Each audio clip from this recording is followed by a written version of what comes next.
బాలీవుడ్ నటుడు గోవిందా ఇటీవల తన భార్య సునీత ఆహుజాతో జరిగిన వివాదానికి సంబంధించి వార్తల్లో నిలిచారు. గోవిందా ఆయన భార్య సునీత ఆహుజా మధ్య వివాహ వివాదం మరో మలుపు తిరిగింది. 2024లో దాఖలు చేసిన విడాకుల పిటిషన్ను ఇటీవలే సునీత వెనక్కి తీసుకున్న సంగతి తెలిసిందే. అయితే తన సహనటి కోమల్ రాణి సర్నాకర్ రహస్యంగా వివాహం చేసుకోబోతున్నారంటూ గోవిందా సీతమణి సునీత ఓ బాంబ్ పేల్చింది. ఇటీవల లాకప్ సచ్ యా సజా పోటీలో పాల్గొన్న ఆమె తన భర్తపై వేసిన విడాకుల పిటిషన్ను ఉపసంహరించుకున్నానని చెబుతూ ఆమె తరువాత గోవిందా తన సహనటిగా ఉన్న కోమల్ రాణి స్వర్ణాకర్తో వివాహం చేసుకునే యోచనలో ఉన్నారని ఆరోపించారు. ఈ ఆరోపణలపై మాజీ ఎంపీ గోవిందా మేనేజర్ శశి సిన్హా స్పందించినప్పటికీ గోవిందా తన వివాహ జీవితం చుట్టూ ఉన్న వివాదంపై నిశ్శబ్దంగా ఉన్నారు.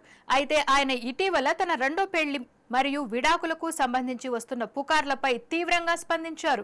తన వ్యక్తిగత జీవితంపై సామాజిక మాధ్యమాలు, డిజిటల్ ప్లాట్ఫామ్లలో వస్తున్న అసత్య ఆరోపణలను ఖండిస్తూ ఆయన ఒక ప్రజా నోటీసును విడుదల చేశారు. తనపై, తన కుటుంబంపై తప్పుడు వార్తలు రాసే మీడియా సంస్థలు, కంటెంట్ క్రియేటర్లపై కఠినమైన క్రిమినల్ చర్యలు తీసుకుంటామని, 100 కోట్ల రూపాయల వరకు నష్టపరిహారం దావా వేస్తామని గోవిందా లీగల్ టీం హెచ్చరించింది. గోవిందా భార్య సునీత ఆహుజా గతంలో విడాకుల పిటిషన్ దాఖలు చేసి ఇటీవల దానిని ఉపసంహరించుకున్నారు. అయితే గోవిందా మరో నటిని వివాహం చేసుకోవాలని చూస్తున్నారనే అనుమానంతోనే తాను ఆ నిర్ణయం తీసుకున్నట్లు ఆమె చేసిన కొన్ని వ్యాఖ్యలు ఈ వివాదానికి కారణమయ్యాయి. ఈ వీడియో మీకు నచ్చినట్లయితే లైక్ చేసి ఈ సమాచారాన్ని ఇతరులకు షేర్ చేయండి. ఈ వీడియోపై మీ అభిప్రాయం కామెంట్ రూపంలో తెలియజేయండి. ఇలాంటి మరిన్ని వీడియోల కోసం మా విజయక్రాంతి ఛానల్ ని సబ్స్క్రైబ్ చేసుకోండి.